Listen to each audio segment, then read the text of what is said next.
Hello, everyone. Welcome to the Self Love Society. This is the podcast for people who are on the journey of self discovery and wellness with a dash of foolishness sprinkled on top. This is a safe place to learn, laugh, and discover your own individual path. Let us start the show. Hey guys, Hello. how are you doing? This is Sai, aka Nkiru the Love Guru. And this is. I just had a random song pop in my head. When we were talking, I was like, "Hey girl, how you doing? My name is Charlie. Last name Wilson." I don't know where that came from.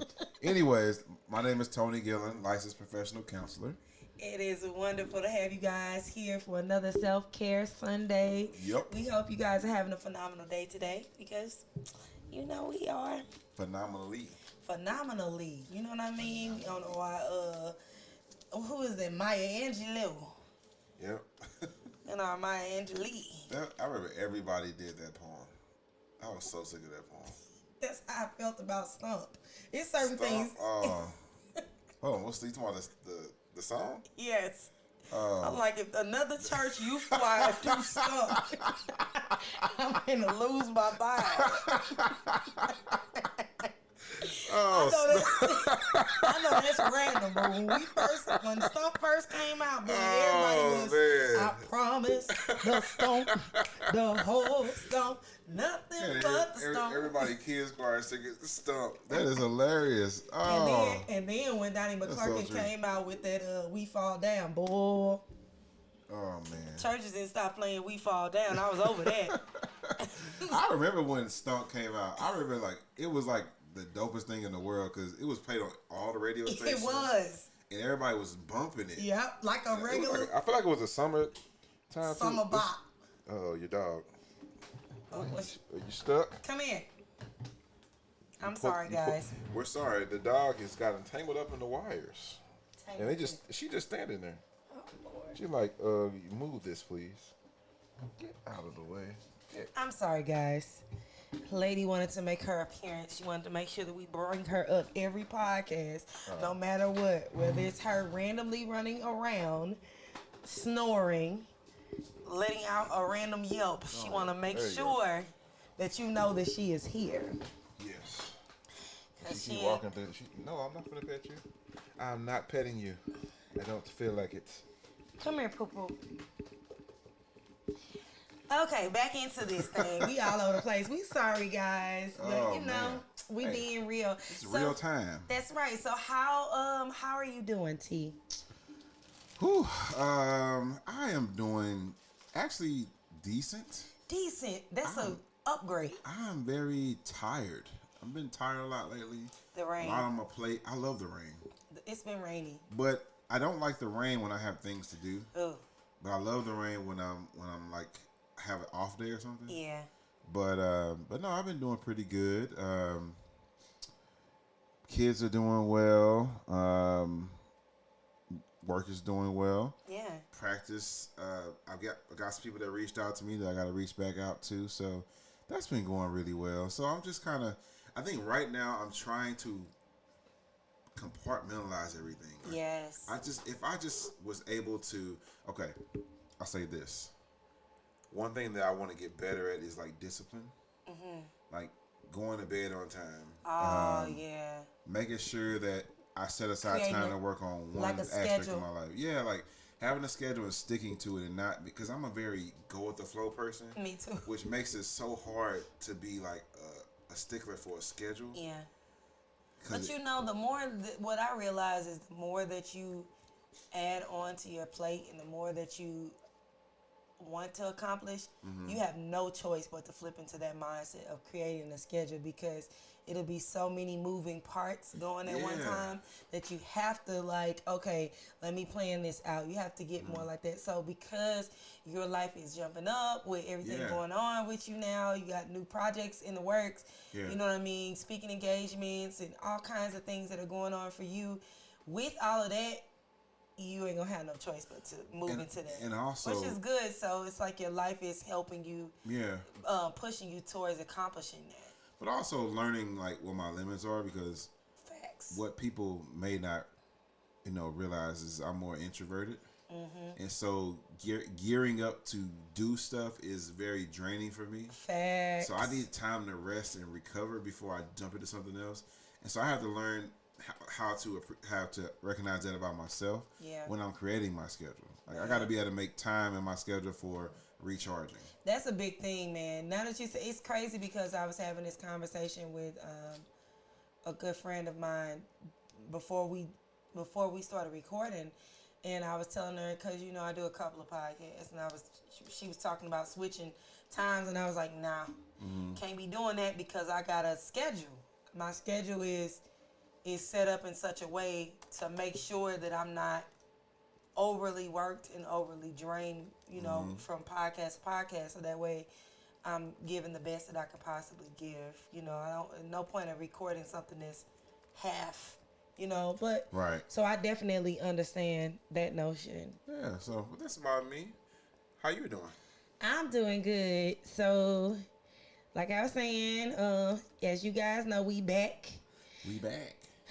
But also I am back. We back. I am back with several other podcasts. I have a solo podcast that I launched last week. Nkiru the Love Michael Guru. Jackson. Yeah, so it's just like a little Monday motivational thing. Okay. That I launched last week, which was really scary for me to do. I told no one. Tony's finding out right now. I told nobody about it for the first week because I wanted to make sure that I could do it. You know what I mean? So, you know, it's I don't know. This is easy for me. Having someone sitting here, having a conversation, that's second nature to me. But sitting here talking and ain't nobody here but me and y'all, the audience, that's a little more difficult. So I did that, and then I have my other podcast I have launched and everything. So my schedules are back up and functioning. Back practicing for football, and you know, so everything is getting back busy again, which is good for me. I like being busy. I like moving. I like having things going on, you know. So that makes me happy when I know that I gotta do this, I gotta do that, you know. So I don't know. I've been excited about the possibilities. Yeah. So everything's good for me right now. It's like a hope. You sound very hopeful. Like I'm always hopeful. Yes. Yay. Yeah. Hopeful. I'm always hopeful. There we go. For real. You know what I mean? What's the point of life without hope? It's just blah. Are you gonna bring? I mean, you even got your new thing going on with the.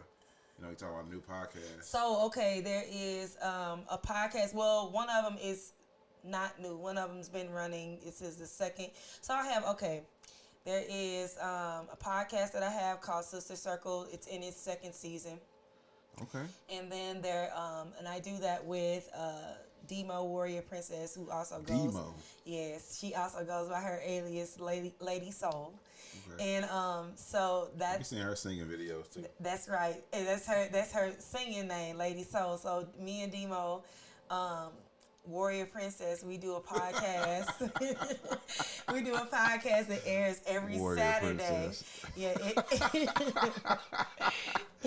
I'm not making fun of you. You know she gonna come for you. I'm not making fun of you. It's just funny to be Warrior Princess. That's right. She gonna come for you. So we do a podcast that airs every Saturday. That podcast is based off of spirituality. It creates a spiritual safe haven for women. It's called Sister Circle. It's kind of like an unconventional place. So anybody who is on a spiritual journey that is not necessarily the church, but it's a mixture. Yeah, there's a mixture of different things. You know, it could be, you know, Bible mixed with other things. We do all of that on the podcast. We crack open the word, but we also do tarot at the same time. So it's like a mixed bag. You know what I mean? So that airs on Saturdays. Then I have this that air on Sundays. I have my motivational podcast that I just started. It airs on Monday. Yeah. I have a podcast that airs on Fridays with my girls.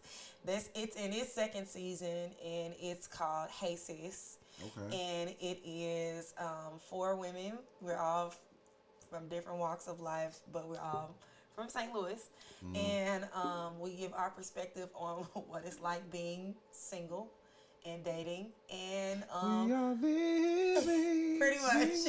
That should be our theme song for the podcast. And we talk about dating, but we talk about different aspects, and it's just like a good girl time that we have. We do competitive things. We talk about TV shows. We do a singing competition on there every episode. Okay. It's a good time. So if you want to have a good time with some, we call our internet besties or whatnot, that airs on Fridays. And then I have a podcast that hasn't started yet, that's in the works, that is going to be new. That hasn't started yet with Erica. That's the one that's going to be new. Are you extroverted? Are you extrovert? I'm a social introvert. Okay. So, do you want me to explain myself? I think you and I are very similar in terms of like, I'm introverted, but I can be very sociable. Yeah. Sitting in situations. Yes. I just wonder. I was asking that because with all these podcasts you have, I wonder if that's like your appointment time to be like set connection appointments. It is. It is. Instead of like going out and going to like a club or a bar. Very intentional. It's like, let me just schedule a podcast where I can continue to connect with people and talk about fun things. Talk about fun things, connect with people, and at the same time, everyone that's on my podcast, I'm blessed, are people that I love. They're my friends. They're my inner circle. So it's good for me because I have an opportunity to see my friends once a week in a personal setting, because I don't really like being out. But we do all get together. All of us get together every other Thursday, and we go out and we do karaoke and we sing and we have a good time and stuff like that. I'm gonna try to go the next time. I had a lot of fun the first time. It was so fun, and so like we do go out and do things together. But I don't really do much of that because that'd be too much, and it'd be too much. Like I can only expel that much energy in person, like once every 2 weeks. Yeah. Like what we do. So yeah. Yeah, I get caught in the routine. I'm more of a routine person. Mm-hmm. So it's hard for me to be like, oh, I want to go out. Oh no, I'm not one of those. But that's the thing. I feel like all of my friends are like me. All of us are kind of like, we went out. You can't say we didn't do it. We did it, and then we just all go back to our little holes. We come out for it's like going out as like a task. Okay, put that on the list. We all be like this. We did it. Okay, we went out. The whole day, everybody be like, we don't talk to each other. We be like, I'm like, well, how can I get out of this? How can I get out of this? Everybody. Then we show up, have a great time. We be like, ooh, okay. That was good. That was cool. All right. That was nice. Let's move on to the next thing. Oh man, well that's good. I'm glad to hear that you're doing well. Yes. I had the chance to witness your singing video. It's like, look at her over there singing. Boys to Men. Yes, Boys to Men. So let us start with recap. You want to do recap? Last week, your prompt. Affirmation. I said admiration. Affirmation. Which you want to do first? Affirmations or? It's up to you. All right, I'll do journal prompt. So the journal prompt last week, guys, was what examples are you setting for the youth with an F? For the youth. For the youth. In relationships, friendships, career, accountability, whatever area you wanted to answer the question in, what did you say for, the examples that you're setting? For me, I chose relationship because, in dating and, I'm, with a wonderful young woman now. And hey, girl. And one of the things that was at the forefront of my mind was making sure that I, put myself in a position so that my children would be able to see what a healthy relationship looks like. Yes. I think that they had a view of what it looked like in my previous relationship, but I didn't like that example, and I wanted a second chance to make a better example for my kids, and so in this place. So the answer in the question is, the example that I'm setting is, appreciating, a person, admire them being supportive. Also, staying on my job and doing the things that I need to do, and allowing her to be supportive of me. Yeah. Because sometimes as men, we get so caught up in doing everything ourselves that we don't give women a chance to be the helpmeet that they're supposed to be. That's very true. And so I wanted to give her opportunities, because like she'll ask me, how can I support you? And I might say, you can't really do anything for me right now. But, that's not fair. It's not fair, because she's really trying to support me. And so I might say, okay, what's something that she could do that maybe it doesn't mean that much to me, but it gives her something to make her feel, and I don't want this to sound condescending or little. No, but it's important. It's important for a person to feel like that they are contributing, because otherwise, why am I here? Exactly. Yeah. So, even if it's something of just listening to me, that's powerful. Just listening to me, or shoot, just giving me some physical touch, because that's my love language, physical touch. We ever did love languages on here? I think we kind of did. Okay. Yes, we did. Because remember I talked about why I don't tell people what my love language is. I wasn't sure if that was on air or off air conversation. Ain't no telling. It has no telling. We be talking about everything. Listen. We talk about any and everything. I don't even know what to bring up. I'm like, this couldn't have been a better pairing, because when I say we have conversations and they flow like the water, they flow like the Nile River. Right. They flow effortlessly. We literally can have a conversation without planning or plotting anything. Look, hey, it is what it is. It is what it is. That's chemistry. For real. Chemistry. But yeah, so my example was just in how I live in my relationship. Yeah. And even just to the point of getting to that point, I had to make sure that I made sure she was the right person to try to be that example for my kids. That's important. So yeah, that was my answer there. What about you? My answer would have to be when it comes to career and accountability. Ooh, okay. And a little bit of responsibility, but setting a good example, doing the things that I'm saying that I'm going to do. You know what I mean? Because with me stepping into a role, trying to be a public figure and give advice in the public space and have people that look to me for advice and things of that nature publicly, not just like an individual client-based situation, but like a internet presence type thing. I think it's important to, if you say that you're going to do something on certain days, do it on the days that you said that you're going to do it. You know what I mean? Because you never understand, or not understand, but you never know who is looking for a certain thing on a certain day. You know what I mean? Yeah. So on my Instagram page and on my TikTok, I do a message, a self-care, self-love, facing shadow work message every day. That was a promise that I made to myself, to do one every day for 365 days. And some days I be like, what am I going to say? I don't know. Or whatever the case may be. And some days I be like, well, I could just stop. No one will know. You know what I mean? Yeah. And it's crazy, because especially on, I don't know if you know, I know you follow me on Instagram. I posted on Instagram, but I posted on TikTok. And on TikTok, it's so crazy the amount of people that reach out to me every day and was like, this was exactly what I needed to hear. That's so and it's just like, some days I just be like wow. Yeah, I've had people write me messages and tell me, I listened to this message 3 times and I'm in tears because I've been praying and asking, and this is exactly what I need. And it's so because I be sitting here like, I don't know what to say. Right. And then I'll just say something, and it'll be the thing that, and it's something that I'm just saying something, and it'll be something that'll just make somebody's whole life. Right. You know what I mean? And that, to me, especially when I notice, like, on TikTok, because we talked about this before, like, the possibility of dealing with anxiety and depression and things like that. That is a very common thing, especially amongst the youth.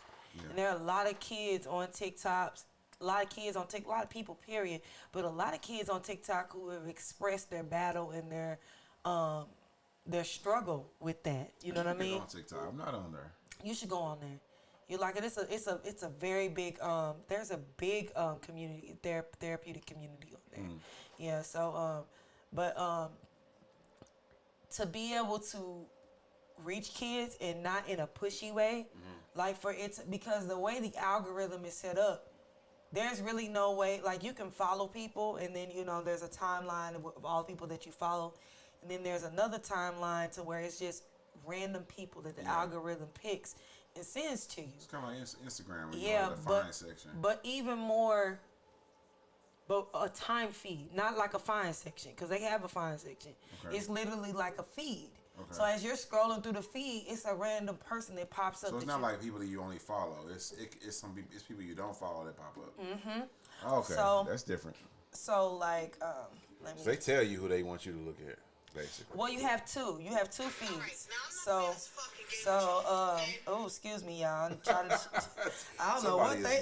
Somebody is. For the BS. Somebody is going on. Somebody got time today. Okay, so this is how it works. You got the following section right here. These are all the people that I follow. So it'll show and if you get over 1,000 people, you can have a live, and you can do a live chat where you talk to people and everything. So these are like people that I follow. You know that guy. Yes. And so, but if I go over here, I don't follow any of these people. It could be some people that I follow, but it also could be I follow her, but I don't follow this person. So they'll just mix random people in there. And it's a lot of people that come to me and they're like, they call it the For You page. And they was like, I discovered you on my For You page, and it was exactly what I needed to hear.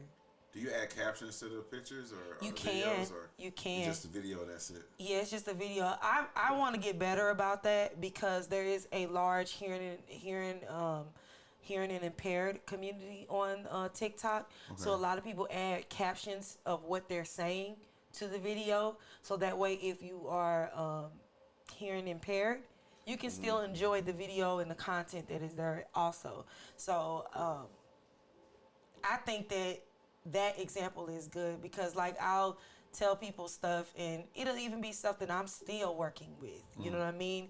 And it's like an accountability type thing because I can't be telling these people to do certain things and I'm not doing it. Right. You know what I mean? But so I think that that's me setting my example, like using my career and being accountable at the same time, but also being responsible with the words that I say and the things that I do and the content that I put out, because I understand that that my community deals with multiple different things, and things could trigger one way or another, or whatever the case may be. So it's a challenge, but I love it. So yeah. Definitely. Well, I think that's great. I mean, just whatever avenue, and there's no right or wrong place to go, but as long as you're whatever this direction you choose, just make sure you're making the best out of it, so that people can see that it's a positive way of doing things. Absolutely. Because and I tell my brother this a lot. When I talk to my brother, because we grew up without our dad really being around, and so I talk to him all the time. Like, man, we had to learn all this for ourselves, and it's great that we're learning this because now our children don't have to learn this stuff anymore. We can give them the game, and they don't have to wonder or figure it out like we doing. Yep, they got a source they can go to. Yeah, so that's great. You want to do the affirmations? Yes. So last week's affirmations were: I am improving daily with each personal revision. I am improving daily with each personal revision. I am improving daily with each personal revision. Second one was, I will do the work needed for my self-healing. I will do the work needed for my self-healing. I will do the work needed for my self-healing. And the last one was, I discover every positive trait I possess. I discover every positive trait that I possess. I discover every positive trait that I possess. You want to go first or me? I want you to go first. Okay. What you got to say? Okay, so y'all know me. Y'all know I'd always do all three. 333. Love that number. So, I felt like all of these kind of went hand in hand this week. So, when you start at the top, I am improving daily with each personal revision, understanding and telling myself that as I improve myself or change or grow or evolve or ascend, whichever verb you want to use, you know what I mean. As I do that, I tell myself that that this is an improvement. I'm sorry, guys, my dog's snoring, but this is because I just know y'all can hear it. Oh, but it is an improvement. You know what I mean? Because a lot of times you'll have changing situations and you'll start to doubt yourself. You'll start to say, "Oh well, this is different," and you start getting nervous. And sometimes you just have to remind yourself, no, it's just different. Different doesn't always mean bad. Sometimes different just means different. You know what I mean? So the affirmation, I'm improving myself daily with each personal revision, helped me to remember that different just means different. It doesn't mean bad. It just means different. And as long as I'm focusing on my self-healing, which is affirmation number 2, I will do the work needed for my self-healing, that whatever difference is coming out of that is going to be an improvement because I'm focusing on my self-healing. So it's going to be an improvement.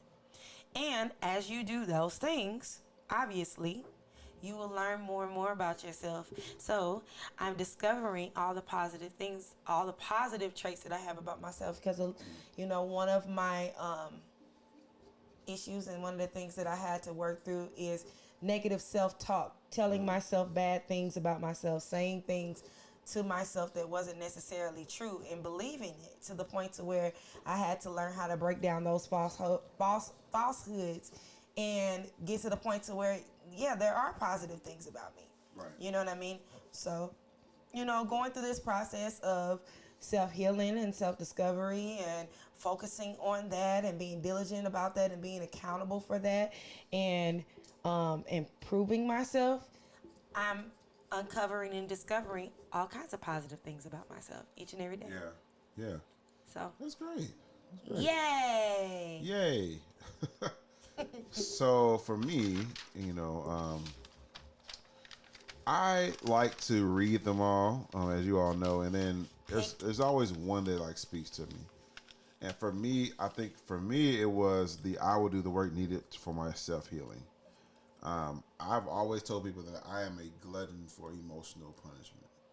I do not when I'm going through.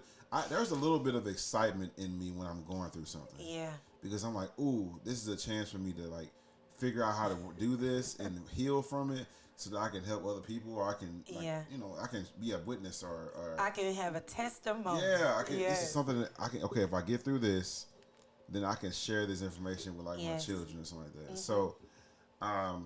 So I'm always willing to do self-healing work. I look for things that I struggle with. And unfortunately, sometimes I can't figure it out, which is why I go to therapy. I actually see my therapist tomorrow.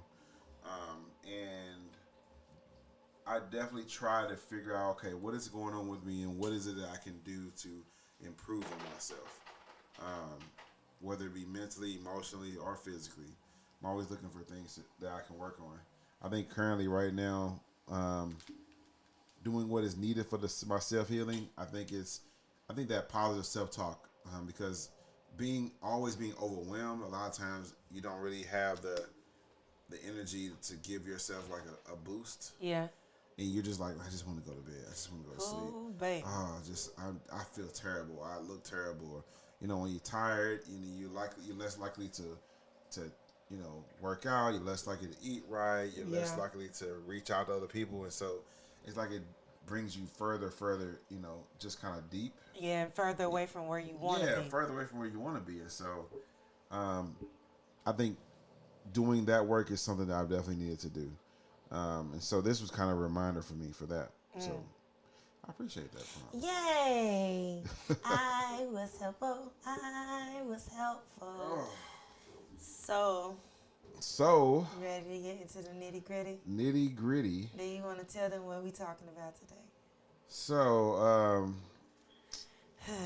our beloved alma mater, Rockwood School District. Whew. Lord. What are y'all doing? What are y'all doing? Y'all making us look bad out here, Brad. We trying. Like, we are really, I feel like Tyra Banks. I was rooting for you. We literally, like, 2 weeks ago, it was like Rockwood is top, best top school schools ever. top school districts in the state of Missouri, the nation. Oh my! And then goodness. A week later, y'all in the show know how to make people eat their words. Oh boy. man, people looking at me like, oh, that's your boy, ain't it? That's your boy. Like, what's up with your boy, man? Leave Sure, me alone. you did write that whole think piece about them, didn't you? Man. Have you seen? Do you know how many people sent me that TikTok video in my inbox? I couldn't even get. I was like, oh my god. When I originally read, so for people who don't know what's going on, it's a lot of information. Let me. So from what I understand, I can play something. Here, let me play this first, and then you can say that. So, this is a TikTok from. Her name is Auntie Karen 0. Auntie Karen on TikTok, and she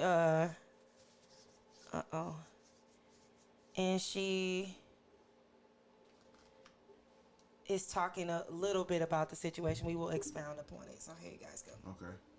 I'm angry, and you should be too. Rockwood School Board approved Dr. Jamila Spann as a Rockwood South Assistant Principal, and what happened next will shock you. At this school district, Black staff members are targeted. This woman here, Jennifer Spencer, posted her financials in a private group called Concerned Parents of Rockwood. Jennifer Spencer wrote her bankruptcy would indicate that she is irresponsible with finances. That's a red flag in my opinion. Other parents in the group question her teaching ability because she came from St. Louis Public Schools High School in a district one parent called an awful school system. Another called Harris State University, the historic black college where she is an adjacent professor, a complete effing joke. Jennifer, you should be ashamed of yourself, and this group needs to be disbanded. I need TikTok to stand with me. So, that's the video I got in my... That's some of the stuff. So, a lot of this stuff is stemming from the Rockwood School Board looking to bring in the concept of critical race theory. It started even before that, you know.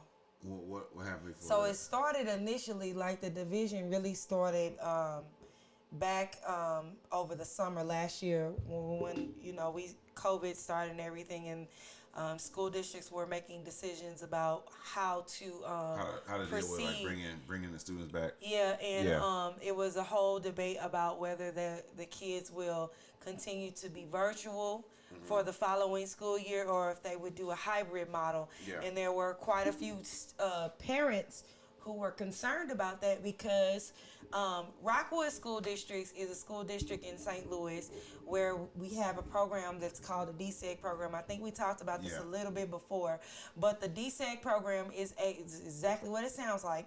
It's a desegregation program. It's think what's my baby name?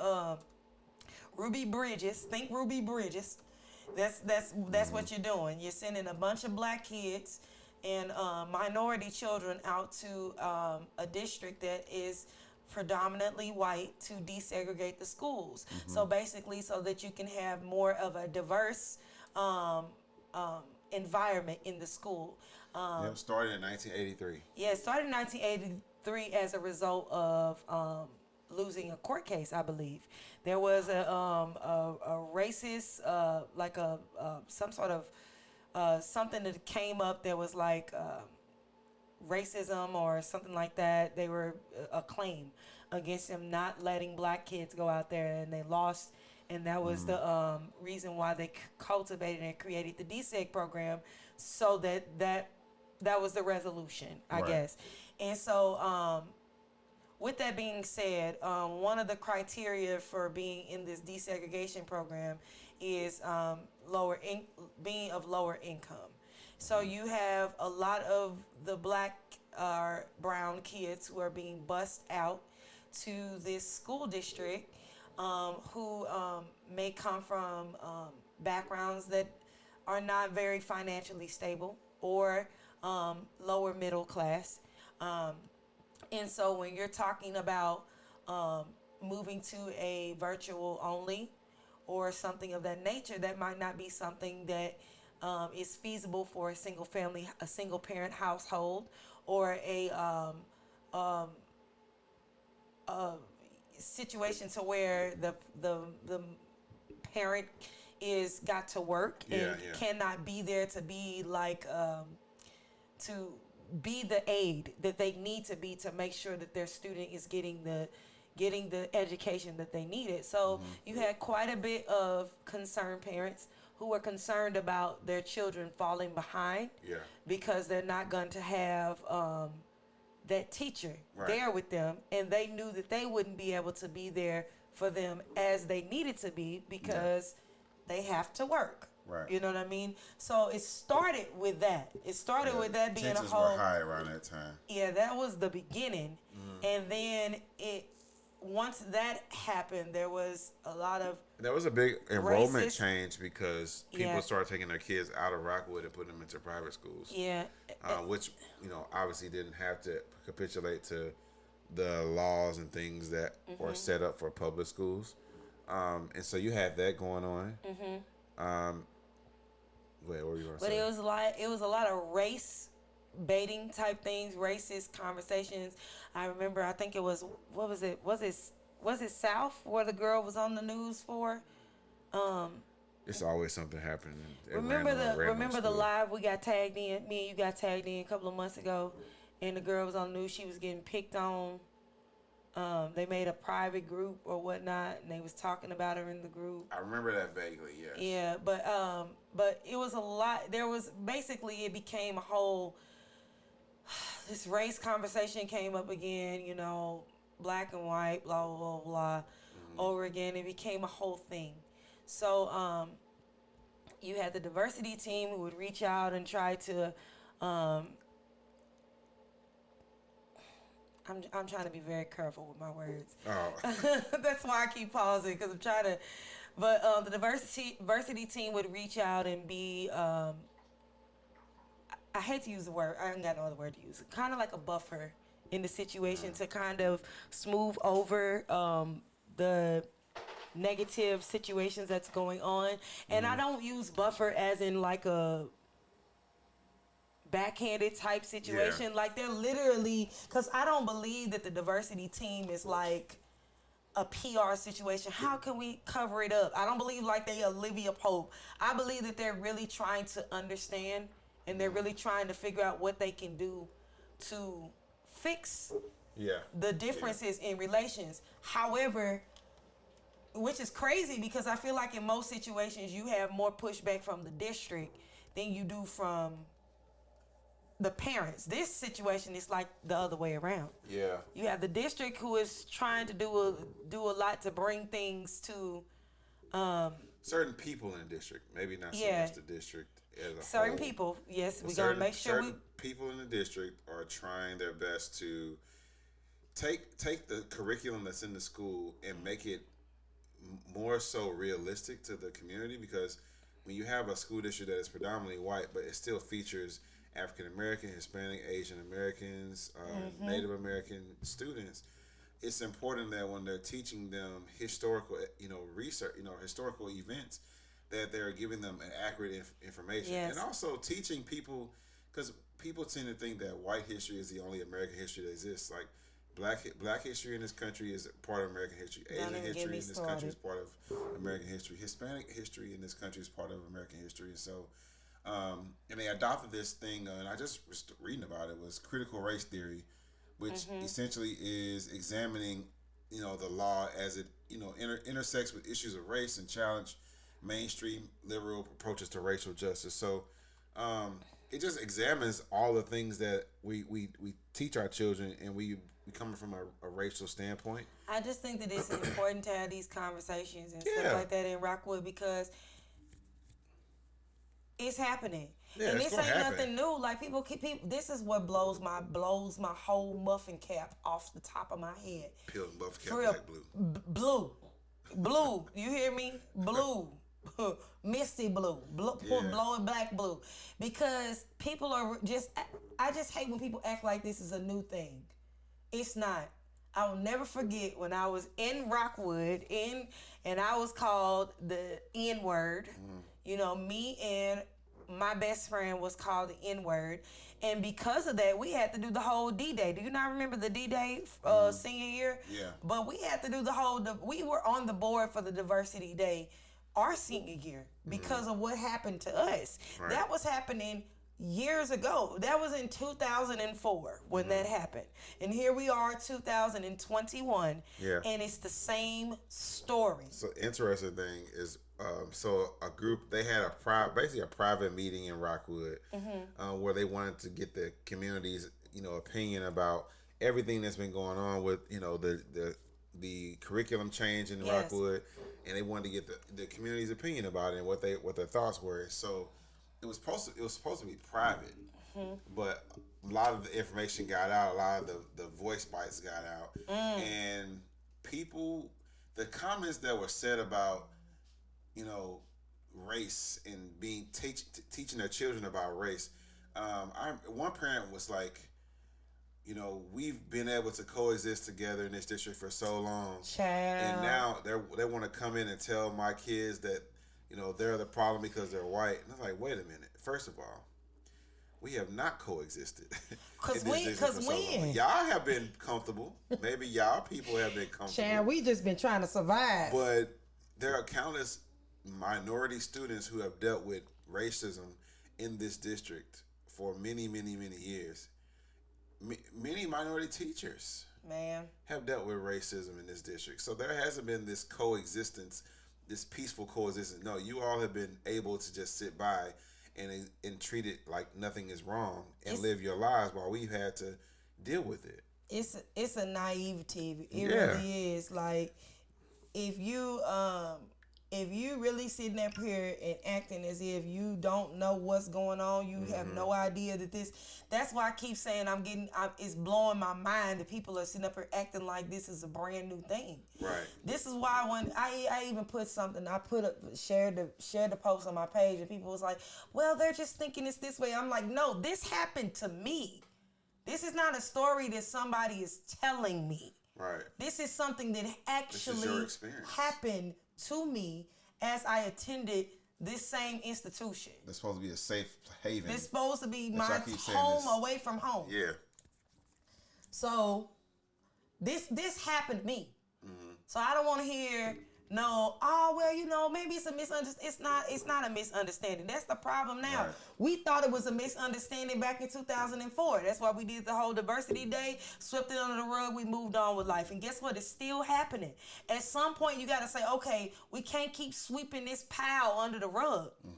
We can see the gigantic lump of racism and prejudice that y'all keep sweeping under the rug. At some point, you have to, and I commend the former superintendent of Rockwood School District, because he stepped up in a big way, and he made because there was a situation to where there was in Eureka School Districts, there was the baseball team was put the Blue Lives Matter flag on the helmets, and it was creating racial tension. So they made the decision to have it removed. And not only did he make that call to make the decision to have it removed, death threats. Before then, he also made a call to incorporate literature in the curriculum. in the history curriculum as well as the literature curriculum from authors who were black, authors who were brown, authors who were, authors who represent stories that represented. Yes, yes. And he got death threats. He got death threats until this man quit. He also tried to hide. He tried to hide it online so that parents couldn't see the part of the curriculum regarding the literature. Yeah. And that's what got a lot of blowback. He's like, why are you hiding what you're teaching our children? Yeah. And so they apologized for that. That probably wasn't the smartest move. He was hiding it because he knew that they was finna act stupid. They finna act the fool. And he ain't had time for that because at the end of the day, this finna happen. Mm-hmm. This finna happen. That's how he was looking at this is finna happen. At the end of the day, we not finna do this is what we're doing. Right. And that's a shame. And then also you had the teacher over at Lafayette. I think his name is Tate. What's his name? It's in the article. While you're looking that up, also they are trying to pass a bill in Missouri, basically prohibiting schools from teaching critical race theory. And that was one of the things they were discussing at this meeting too. Of course they are. The Missouri House Bill 1141 will prohibit schools, and this is from stlouispublicradio.org, will prohibit schools from teaching critical race theory, which is a framework that provides a race-conscious approach to understanding inequality and structural racism. One of the parents in that meeting said that, what are they trying to do? Trying to teach our children, trying to get our kids to be social justice warriors? Yes, we are looking for children to grow up and to speak up for the that are marginalized groups in America, the people that are underprivileged, the people that are treated unfairly due to their color, their skin. We want them to speak up for those people. Yes, ma'am, we are looking to create more social justice warriors in this country who can ratify and get rid of this racism that has permeated our culture. The racism that you claim that you don't have. For so long. The racism that you claim you don't have.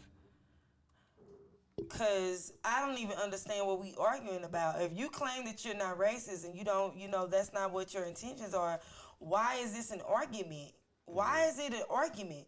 We didn't argue about it. We didn't argue about it when we were trying to understand LGBTQ IA plus rights. We didn't argue about that. Yeah. Why is it that every time it comes, this is like a piggyback off of last week's. Why is it that every time when it comes to black people, it's got to be this long, drawn out debate, discussion.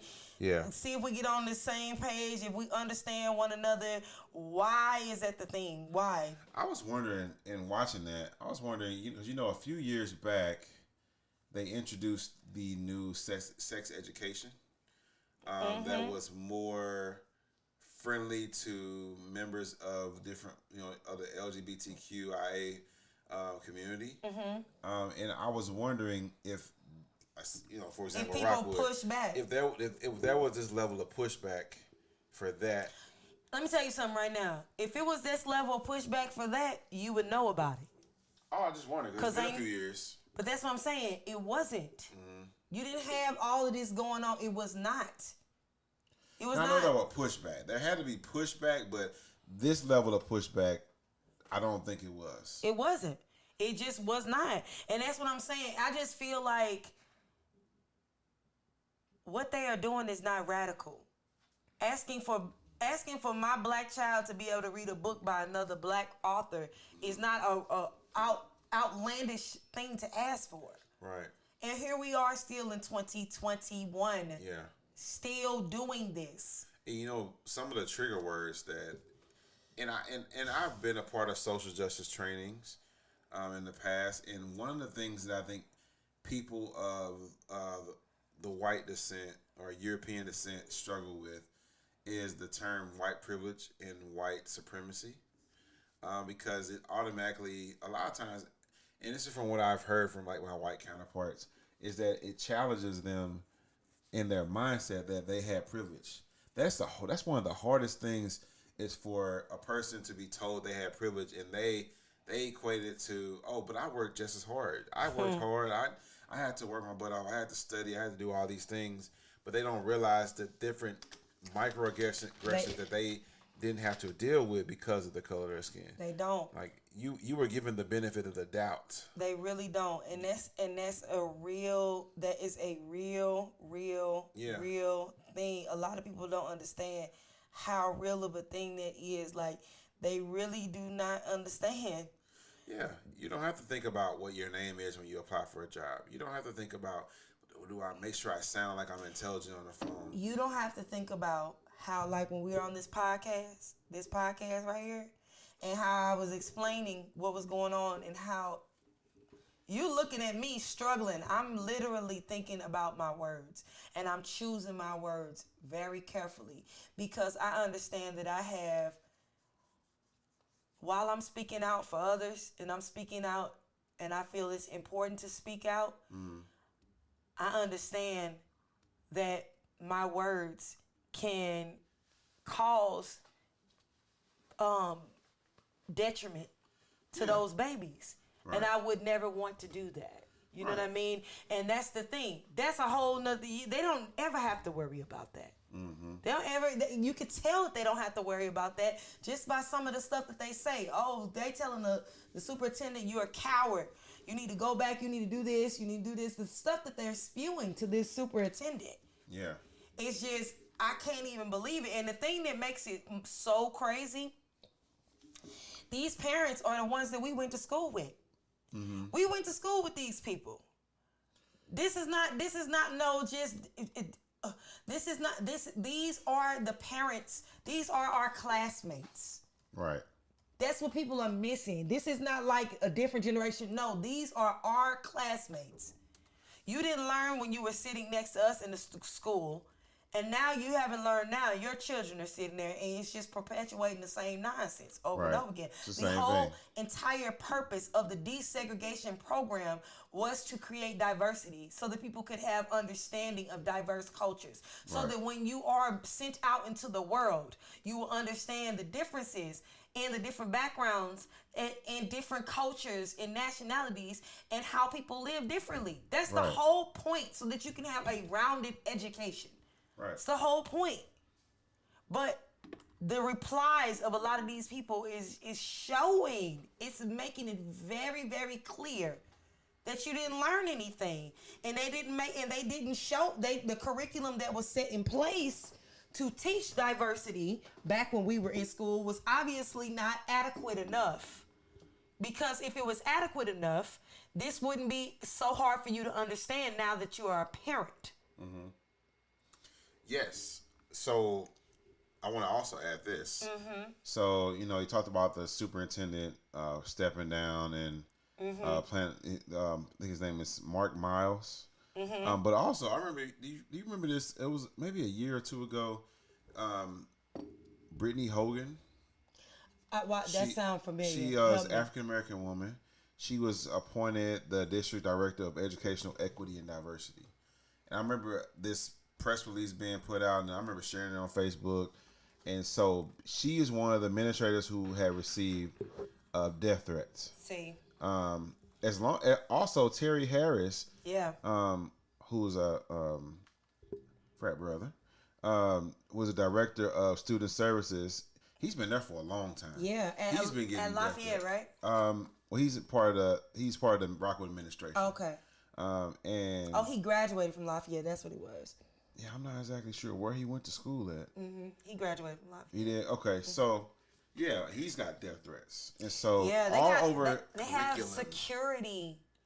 Yeah. Did you know that they have security to go to work? They have security. Yeah. Yeah, and this is serious. This is almost like a glimpse into what the civil rights movement was. We are in the civil rights. Like blatantly, having to worry about, we talk about getting security to go to work. Yes. That's what was the Arkansas 9? And Ruby Bridges. Remember, she was the first one, wasn't she? She was the first one. She had U.S. Marshals walk her into school. This is like a remnant of that. It really is. That's why I think it is so important. And I'm going to give you guys a sneak peek into, I guess I can go ahead and. All of our being just taught.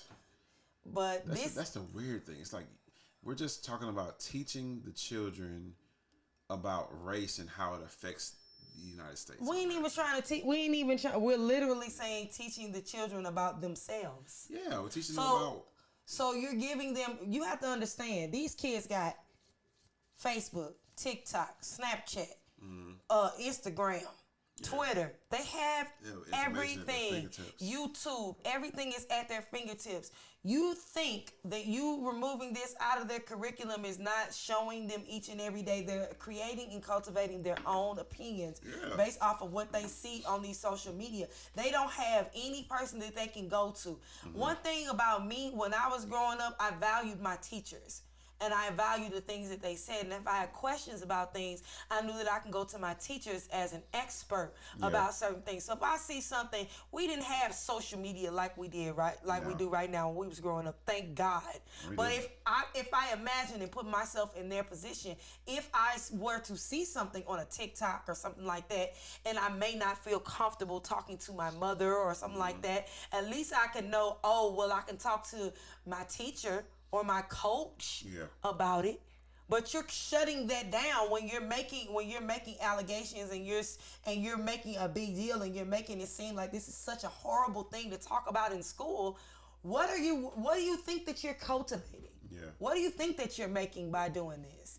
Because I don't see it. I don't see what the plan is. What it is a lot of these people are they're comfortable.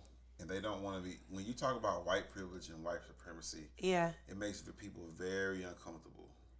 But it is what it is. No one wants to be uncomfortable. We don't want to be uncomfortable neither. Especially when you are the power in a given space. Then give it back. You're talking about a predominantly white school district. Then renounce your throne. Within 75% of the school is white students. Yes. They don't want to, not everybody, because there are some white allies that we both know that absolutely that are, definitely beating the drum to social justice and some of them getting ridiculed, just like the superintendent.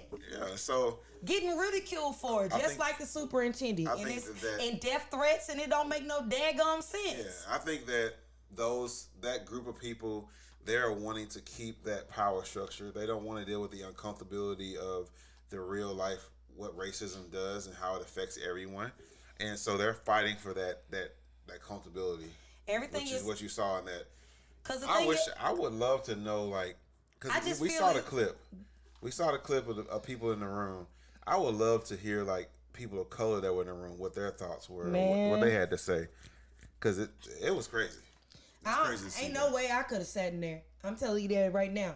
Because you have no problem with these black kids out here playing sports for you. You got no problem with that. But when they want to learn about themselves, that's a problem. Make it make sense to me. But also this, when you talk about privilege, how many black people probably felt comfortable driving out to Eureka to go sit in this room? Nobody. That's why they sat on a Zoom call instead. You went out there and say for instance, you voiced your opinion. How comfortable would you feel leaving that place and trying to get back? I'm not gonna feel comfortable because you talking about Missouri. Yeah. You talking about where there's still sundowns. This is Eureka. Yeah, you talking about where there's still sundown towns. Yeah, I ain't got time for that. Yeah. So. And you're talking about you want me to go ahead and put myself out there. I put myself out there. Now I put a target on my child's back. Mm-hmm. And my child still got to go. Too. Yeah, my child still got to go back to school or whatever. I'm not doing that to my baby. They also had said in the article that they had did a study with one of the elementary schools where it said the African American children reported feeling that they didn't feel wanted in the school. And I said, and there was a lady in the video was like, that's not true. That's a lie. It is very true. I wrote How you gonna tell these kids? Man, listen. At the beginning, the diversity team reached out to me the beginning of this year, back in Black History Month, to give my account on being an HBCU graduate, and I wrote a letter.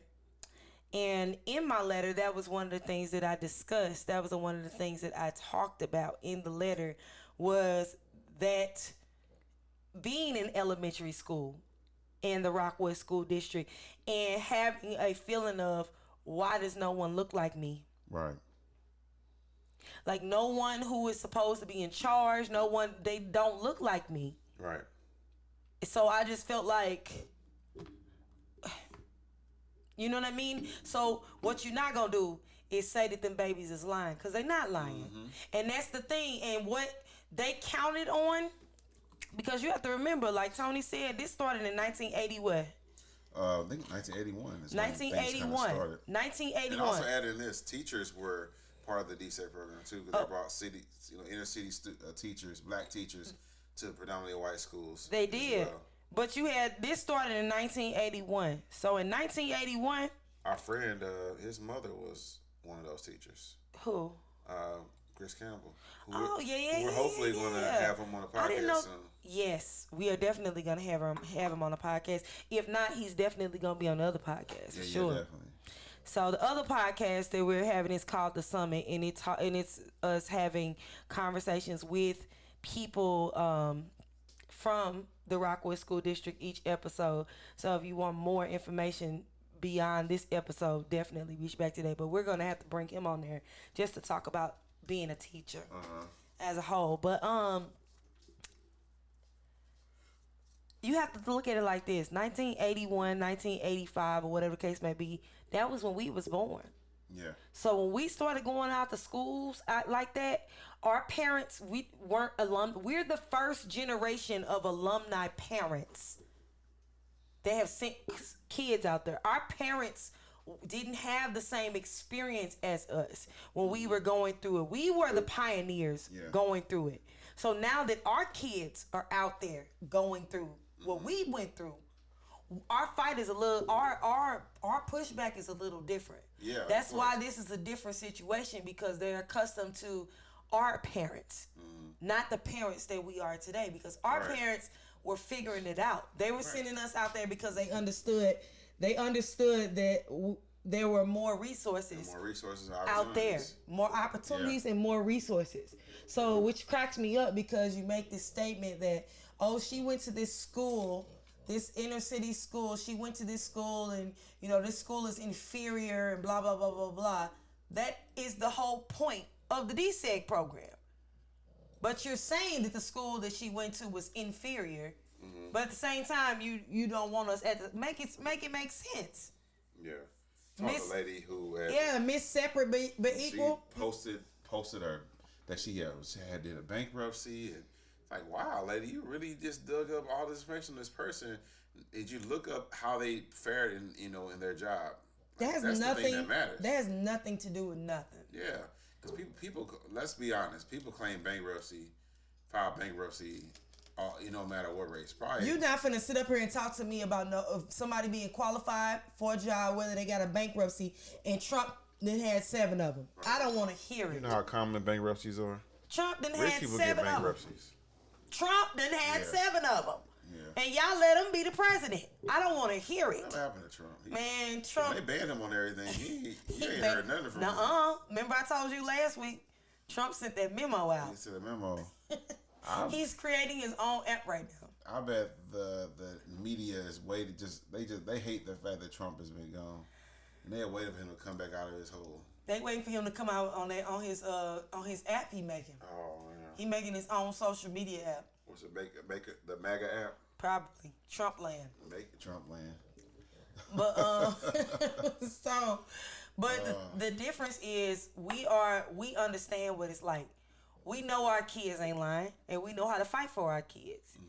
And we don't have no problem with doing what is necessary, saying what is necessary, because we have to understand, not only are our kids going through this, we didn't have the opportunity to speak up for the stuff that we went through. So we're speaking up for the kids and speaking up for ourselves at the same time. Yeah, we didn't know any better. We didn't know. We were kids. Like I said, a lot of our parents were just like, look, let me get my kids in the best situation all they could possibly be in. All of our parents. Tell me one parent that we had and we went to school with that was a part of they wasn't.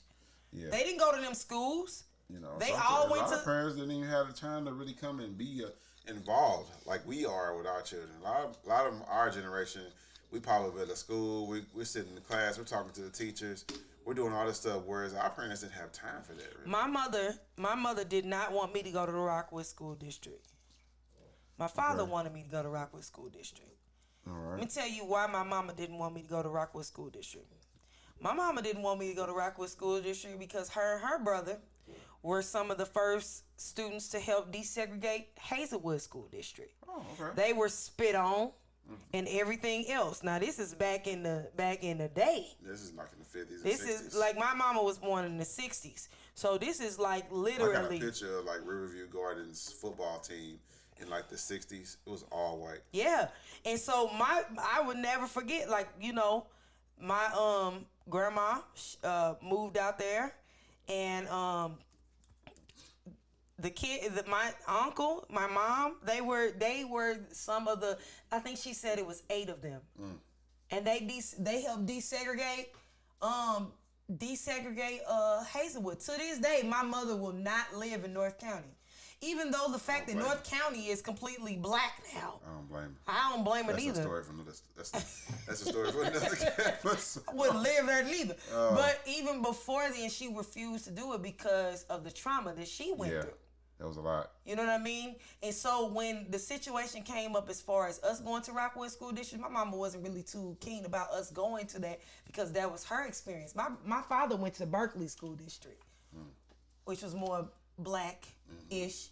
And my daddy, because he went to a more black situation, his more concern was, I don't care. I want my babies in the best situation that they can possibly be in. Because they not teaching them nothing over here. Right. So I want them in the best situation that they can possibly be in. And So you came from, was you in Rockwood all your life? So I went to Harrison for like 3 weeks, and that was it. So I went to Harrison for kindergarten. Okay. Harrison Elementary, and that didn't last because I used to get bullied. I got bullied by this kid that was bigger than me. I don't know what grade he was in, probably like 3rd or 4th. Really big, chunky black boy used to bully me and take my lunch every day. Dang. And one day I told my daddy, and my daddy, him, I can say this now, he dead, y'all can't do nothing to him. My daddy hemmed him up. No lie, hemmed him up. And scared the mess out of that boy. Told him, don't touch my baby's food. And my daddy told my mama then, because my mama didn't want us out there. So my mama had us in the city schools. My daddy told my mama then, he was like, they going. Because for my safety, they got to get up from out of here. Because I can't have no boy This is why beating up on my daughter. I can't. Me as a father, I can't take that. Yeah. And so my mother, let my dad have his way. You know what I mean? I tell people, a lot of times when it comes to picking school districts for your kids, especially when we talk about African American people, is you're gonna get it no matter where you go. Oh, lesser to which one is it? If you go to a predominantly black school, you have to deal with internalized racism. You have to deal with the targeting that we do to one another. Because of white supremacy. Mindsets in this country. If you go to a predominantly white school, you gotta deal with racism. You gotta deal with white privilege. You gotta deal with white supremacy. And so there's really no safe place for African Americans to go. It's not. For schooling. And so it's kind of pick your poison. And I grew up in St. Louis City schools. You went to Shenandoah, didn't you? I went to Shenandoah, and then I also went to Fannie. Oh, right here. Yep, I went there for 3 weeks.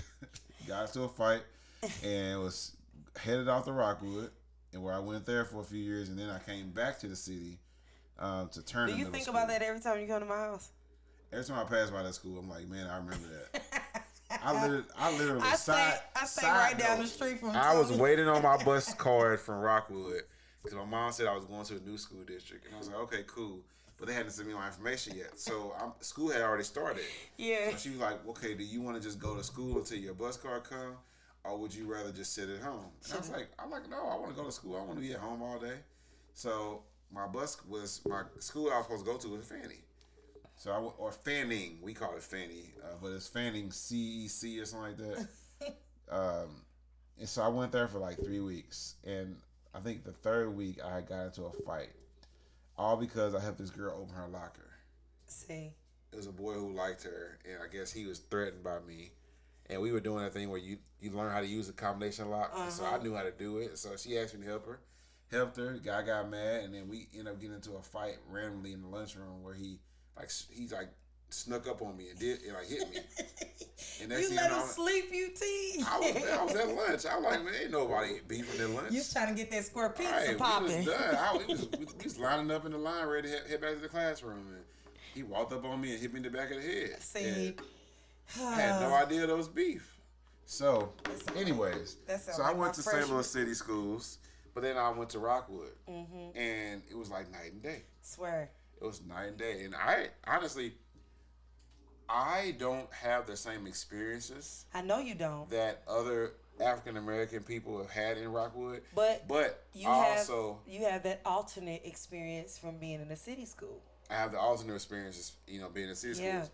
But I also understand that everybody didn't have my experience in Rockwood. And so I still, when I hear the stories of what happened, I'm like, man, I can't believe that happened to me. I was in La La Land.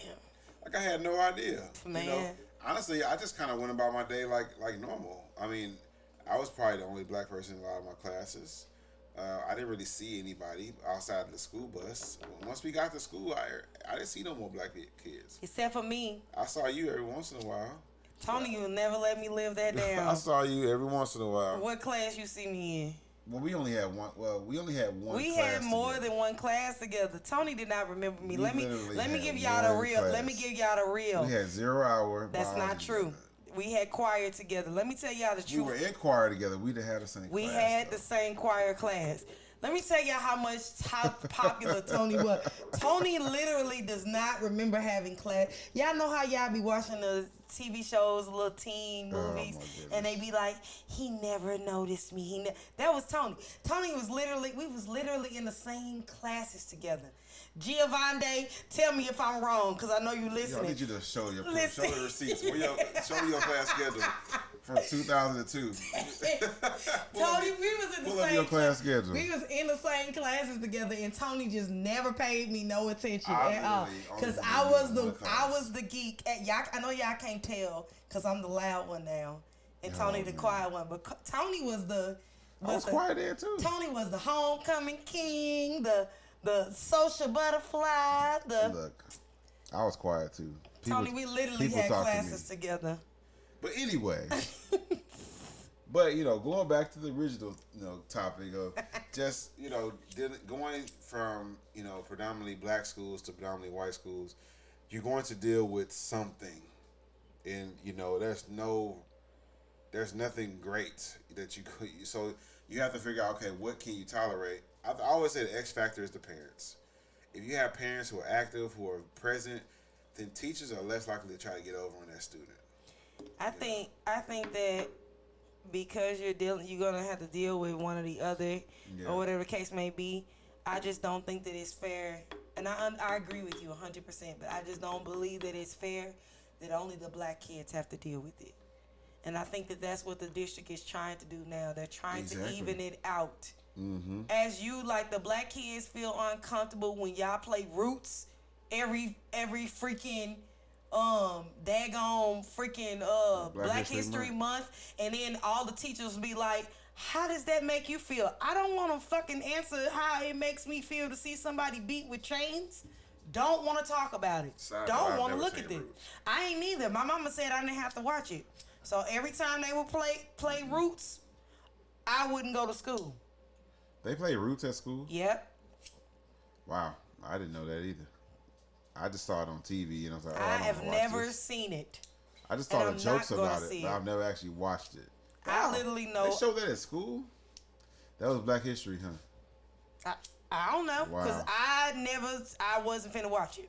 Yeah, that's crazy. That's crazy. But yeah, I mean, what they're trying to do is get to teach our children, black, white, Asian, Hispanic, about racism and how it plays a part in every part of our society and how we can eradicate it and become a better society. I don't feel like that's a negative thing to do at all. I feel like that's a great thing. That's what we've been doing for the last few years and trying to eradicate white supremacy in this country and white privilege and help get our white allies Yeah. to use their privilege to combat racism. Because we've been trying to do it for years. It's not getting anywhere. Shout out to all of my ally class so many members allies. who are out here fighting a good fight with us. And I love looking at the post. Somebody posts something racist, and then like my white friends get on there. Oh, they tear it up. I can't even get to it. Watching. Listen, they tear it up. Listen, who was it? Luke just look. It just I be Luke just made my little heart feel great. I was like, he was like, what the heck? That's right, Luke. That's why you my family. Right. For real, because it's just like when you have somebody, or Cammy, she a good one. She'll definitely tear up somebody on a post. But it just shows you who looked at you as a person. You know what I mean? And who really didn't. Yeah. So. Yeah, and some people, grew up to be in interracial relationships and have black children, and so they have to. So now they get a up close and personal look at what it's like, because now you see a person that you love unconditionally have to go through that, and it upsets you. Well, that's just a glimpse of what it is for us as black people to deal with. To see children that we see the best in, and know that someone's going to look at them and treat them like they're less than. And that's just crazy, So, yeah, I'm anxious to see how all this goes. One of my old teachers from middle school, she actually reached out to me because I did a Black and Rockwood post, and I had named her in it. I had named her in it because I remember, one thing about me is I remember people. And I remembered her along with a few other teachers in middle school, and she reached out to me and she was like, "Thank you for your post. I read it, and she's got married now. She's been married since then, and so her name's changed." But she was like, "I remember that name," and she wanted to just say thank you, and that she's glad that she was able to make a difference in my life. Like, she did. She's one of the few teachers that I remember at that school. I'm telling you. Because And a lot of them is a blur to me. Yeah. I'd be like Keke Palmer. I'm sorry to this man, to this woman. If I saw you on the street, I wouldn't know a thing. Right. For real, because you was treating me like that as a student. So I'm definitely not saving you. After I got my grade in that class, could delete.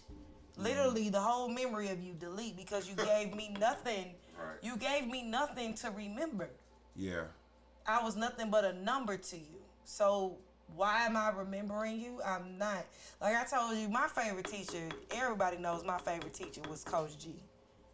There was no reason for me to take drafting. Absolutely no reason. I don't even know what drafting is. Let me say, listen, I was in that mug. What is drafting? Let me look it up. Go ahead, you keep talking. You want to see how ridiculous the class I chose? Is drafting? But there was no reason for me to take drafting, but I took it because that's what he taught. And having him as a coach, I wanted to change. I wanted to convince myself that there was a positive. Yeah. This is drafting? Yes. You're basically drawing. Yeah, but you're creating you're creating stuff for like this. Like I'm creating a. You're making blueprints. Yes. Yes. Think about me. This class was? Think about me. There's no reason for me to be in that class. But I was in there creating blueprints of random things just because I wanted to be in Coach G's class. And I can't tell you nothing about drafting. Yeah, I never had him as I can't tell you a thing about drafting, but I can tell you a million things that he taught me. Yeah. He taught me so much stuff about life, about coping, about moving, you know what I mean? Moving in this world in difficult situations. That was something that I didn't get in nobody else's class, and I could have never gotten nobody else's class. Yeah. Yeah, you're right. So, You're right. I don't know. It's just like... So let me ask you this. Go ahead. What were you going to say? I was just finna say, what I want to say is this. I would, to the parents who don't necessarily see the purpose of having this curriculum and you don't understand it, I would challenge you to reconsider. I would challenge you to think about it from a perspective that is not your own. Because there are children that need that. You know what I mean? That was something that I needed. I needed, just like, like how you have some kids, football is their thing. You know what I mean? Or cooking class is their thing. You know what I mean? But that was something that I needed. I needed to see that there are educated black people. Yeah. I needed to see that there were black people who thought the way that I did. I needed to see that I wasn't alone. You know what I mean? I needed to see that. And I was fortunate enough to have a teacher there. That teacher ain't there no more. Right. So what do they have? What do these babies have? Yeah, they don't have that. They missed out on that one. They, unfortunately, they don't have the greatest there. So I would tell people, take yourself out of the equation. Because it's not, take your fifis out of it. Right. Right. And think about these kids. What is it really harming for those kids to have something that they can resonate with? Yeah. Yeah, I mean, yeah, you're exactly right. You know, our white counterparts, they must understand the role that they play in their ancestors. They played in. They make sure this country is. They make sure we understand it. Talk about racism. We learned about slavery since day one. We learned about the Pilgrims and the Indians since day one. They make sure we understand. Still call them Indians. Exactly. Which is crazy. They make sure that we learn from day one. Mm-hmm. I'm talking about first grade. I'm talking about kindergarten up here making feather hats and pilgrim hats to put on your head. I'm talking about from the very beginning. They make sure that we understand our portion. Why is it that it can't be balanced? Yeah. Yeah, you're right about that. It just really irks me. So let me ask you this. Yes. If you could talk to, some of our, well, not even some of our, but like, what do you think that, if you talk about like our African American students in the district, what do they need to be supported by the white people in the district? How can the white community, how can the community in Rockwood support those black students, those minority students who are having to deal with the results of all this stuff? The best thing that they can do to support them is listen to them. Okay. Stop telling them what they think and how they feel. Stop assuming what they think and how they feel. Stop putting together panels and groups and meetings that do not include them to discuss how they feel without asking them. Ask them how they feel. Let them tell you how they feel. Mm-hmm. Even if you don't want to, or if you don't feel like they are going to feel comfortable enough telling you, what you could do is say, okay, well, we're going to make an anonymous situation to where it's identified by race, grade, and gender. Yeah. And that's the only identification on the paper. You circle in what race, gender, and grade you're in, and then write your experience. Write what's bothering you. Write what you want. And submit it. And read from the children themselves. Let them tell you how they feel. Everybody is telling these kids how they feel. These kids know how they feel. Telling adults how they feel, too. Lady got up there and was like, this is my experience, as a white Asian American. Yeah. The lady was like, no, you didn't experience racism. How you gonna tell that lady she ain't experienced no daggone racism? I want to add to what you said. Child, how you gonna tell that? Hold on. How you gonna tell that lady she didn't experience racism? And especially the year we just had. How you gonna tell her she didn't experience no racism? Look, I was shocked at some of the stuff I saw. I was like, wow, they really said that. But no, what I was gonna add to what you said was, while we're listening to our minority students in the district, make sure that you're also validating their experiences. Yeah. Not telling them, like you said, that they didn't experience that. Validate them. Let them know that we hear you, we see you, we understand we can understand what it might feel like to come from that perspective, and do what you can to make sure they never feel that way again. Because that's a big thing. I remember when we did the first Black in Rockwood. That was after the girl had went through what she had went through. And we did the Black in Rockwood thing. I remember that. and everybody was telling their stories. I remember me putting my That smoke is messing me up. I'm sorry. That might be that smoke because I can't do smoke. Oh yeah. She's not smoking, y'all. She's not. It's my I know sage, last week y'all. I said that she was over here chopping up lines. But no, It's she my sage, likes to y'all. burn sage and Palo Santo incense. and incense. And when I come over here every time, my eyes and my allergies get to going crazy. That's why y'all hearing in the microphone. You hear me scratching. That's me going. That's my allergies going crazy. And I'm just sitting here thinking like, what could it be?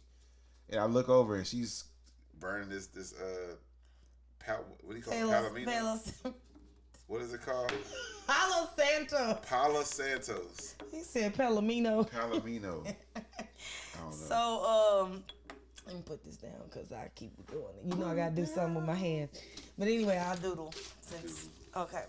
But, dang, you got me distracted. What was I about to say? I don't even know. You took me all the way left. I don't even know. You want to shift the conversation to something fun? Oh, hold on. I had something I wanted to say. What you want to say? Black and Rockwood. Okay, so even back when we was doing the Black and Rockwood post, and I remember several people putting their stories out. I even put my story out. And I remember a good friend of ours, he put his story out about what happened to him. And there were so many people saying that to him. That didn't happen to you. If it happened, I would have known.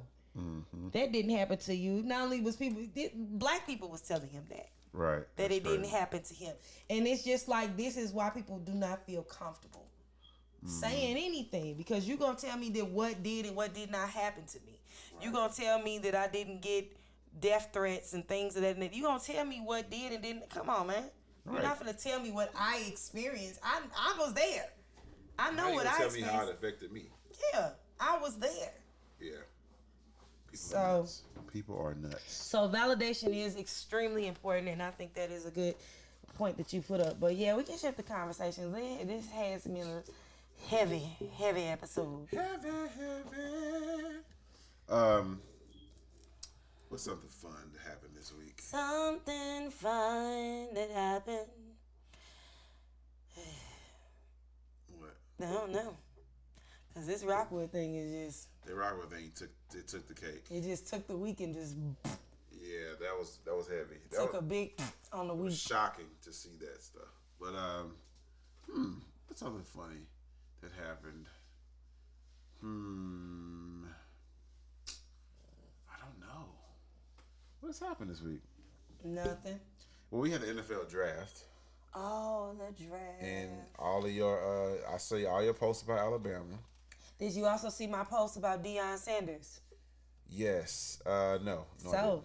Talking about what his post he had made? Yeah, so Deion Sanders is in the news again because he was calling attention to the fact that there was not a single student from HBCU drafted into the NFL, and how that is such a common thing and how that needs to shift, because you have so many African American students that get drafted into the NFL, but they never consider HBCUs as viable places to draft from.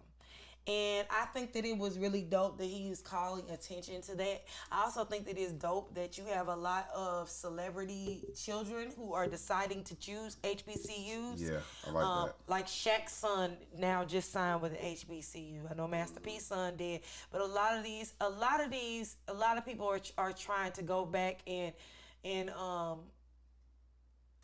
shine light, using their privilege in their platform to shine light on HBCUs and the underprivileged people in our community. And I think that is super, super dope. And I don't know. I like Coach Prime. I'm all for everything. I know some people were like, is he being extra? Is he being extra? Is he being dramatic, or whatever the case may be? Because they say he has a tendency to be dramatic. I don't think he's being dramatic. I think people who are saying he's being dramatic don't understand the draft or HBCUs. No. Because or football for that matter. But because we both play football, we both understand all these things very well. And we understand that they don't draft from HBCUs. Right. Well, they don't. It was a time where they got all the players from HBCUs, but because a lot of players can go to they're more likely to get chosen to go to the NFL from those big name schools. That's what's going to be makes it hard for kids to choose HBCUs because of that.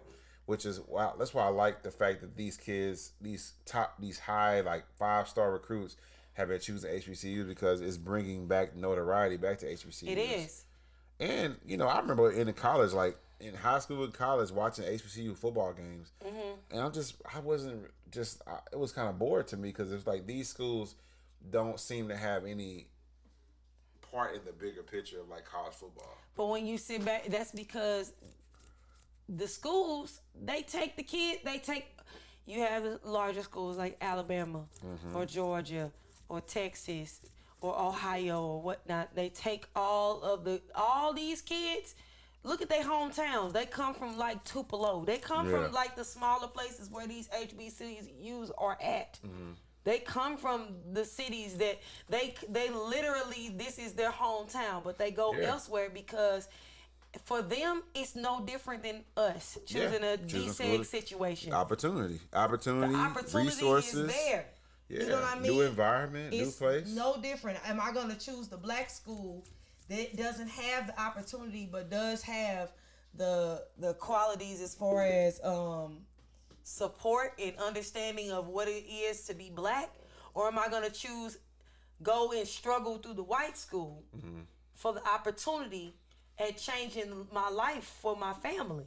This is supposed to be a fun conversation. I know, but it just comes back. We came all the way back. Like, wait a minute, what did I tell you? Oh, it man. ruined the whole week. Everything leads back to this. You check Twitter. I thought we was off racism for a minute. I'm like, I needed to break. Hold on. That's how the white people felt in that meeting. Come on, we don't want to send our kids to school and talk about race. Well, God damn it, that's what we gonna do. What's happening these days? Race. That's what's happening these days. Let's see. What's trending on Twitter? I never thought I'd be that person. Telling you.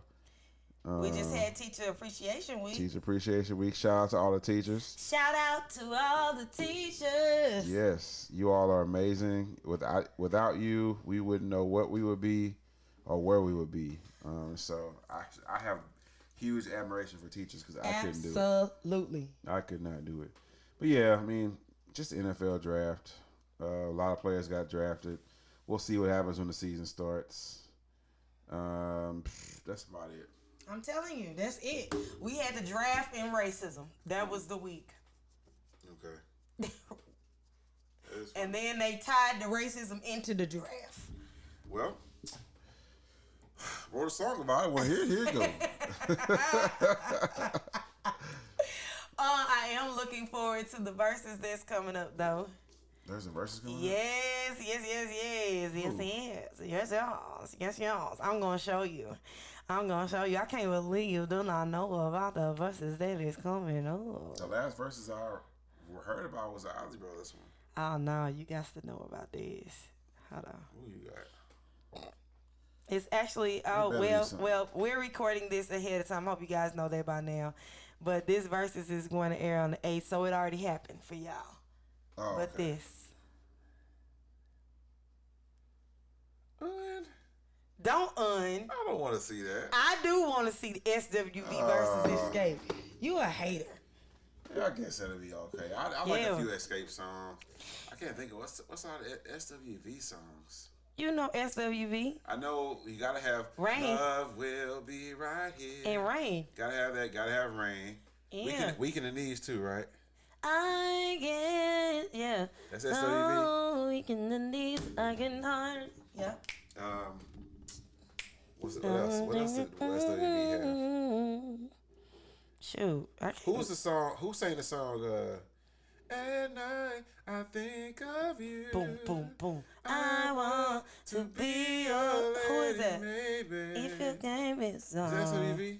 Hold on. I don't know. Hold on. I'm going to tell you SWV songs. SWV song. You're Always on My Mind. You're always on my mind. Yeah. Also song. Be your lady, maybe. If your game is Love will be right here. be right It just say there. lyrics. No fear. It's on there. Love's gonna Boy, be. you should know That was that. Y'all know I that. got Y'all you. done ruined that song, New Age. No, this is who sang it. Who is this? And, Who is this woman? Oh, Popo, who this woman? you know her. INOJ. And I think of you I never would have guessed this is the person who sang this to song. be your lady. I refuse to believe baby. this is who sang this That's song. who sang it. I'm going back. That's who sang Who it. is this? Who is this woman? How about who did woman? Ghost Town DJs. What's it go? You know what's it's gonna be, right? What's this gonna be? What's that? What's it gonna be? 'Cause was in I Vogue. can't just. Are you sure? Yep, that was in Vogue. I remember that. I What's love it me some in Vogue. gonna be? All the friends, how it's time and don't let go. That was a jam. Yeah, I don't know who this person is. It says Ghost Town DJs, but it wasn't SWV. That's the point of it all, which sucks because I like that song. Let me look up here. What SWV got? SWV top songs. Oh, wait. I don't know that one. Use Your Heart, Rain, I'm So Into You. I'm so into you. I'm so into you. I don't know what that is. I think I know that one. Use Your Heart, I don't know that. Anything, You're the One, Lose My Cool, Downtown. You know this. I'm so into you. Okay, I knew that. Don't know. Ooh, All Night Long on the Wait Next Hill album. Woo. I love that album. Yeah, they got some bops. Some. I don't know why I don't. But Escape for the mop them. Lose Myself. Escape. Let me tell you something. The writers on the listen. Ain't that the name of the song? Name of the album? Writers There's on the really wall. only one. There's 2 Escape songs that I love. There's lots of them that you love. It's only 2. Which ones? My first one is Softest Place on Earth.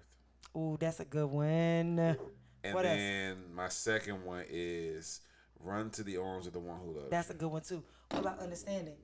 No. What about That's cool. It's not my favorite. It's Just not. Kicking It? No, I didn't even like that song.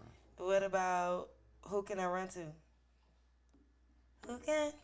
I like when it come on. It's like do do do do do do.